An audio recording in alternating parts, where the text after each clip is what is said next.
Before Dulles International Airport was built, there was a village on the site that had been there since the early 1900s. And tonight we're hearing directly from one of the residents who lived in the village of Willard before it was condemned. So our Alexis Wainwright shows us how people from that community are working with the airport to capture the important aspects of Virginia's rich history.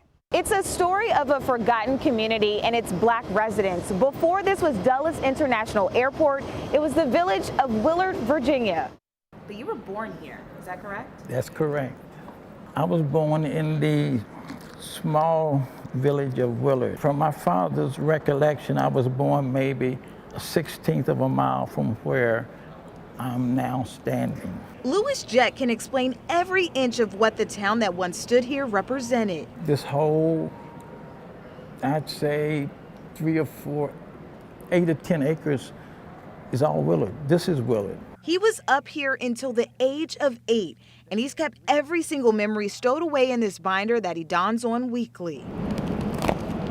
Jett says it was an all-black town full of life. It was actively occupied up until about 1957, 1958, when the FAA, the precursor to the FAA, was looking for a place for international airport. Metropolitan Washington Airport Authority archaeologist Henry Ward says they found evidence of what used to be. It was occupied, we believe, again, not only by a black family, but probably an enslaved family that would have been associated with the Lee plantation.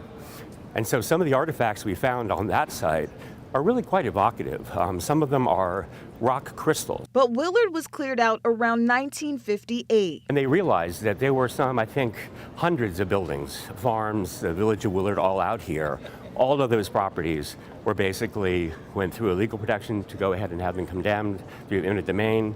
The property owners were paid compensation.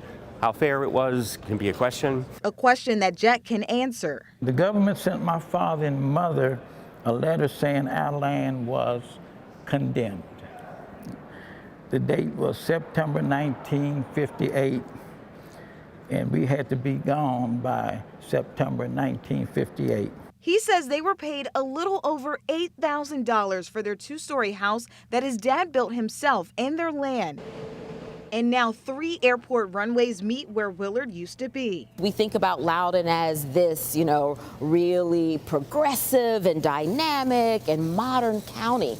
And we may not realize that there is a very long and rich history, yes, of African Americans who were enslaved, but also of African Americans who, once freed, were entrepreneurial, they bought land, they built tight-knit communities.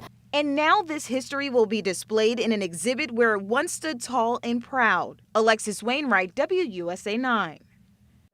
Alexis, thank you. And she tells us that the exhibit with the history of Willard will be in the main terminal of Dulles International Airport if you want to see it. That's beginning in mid-March.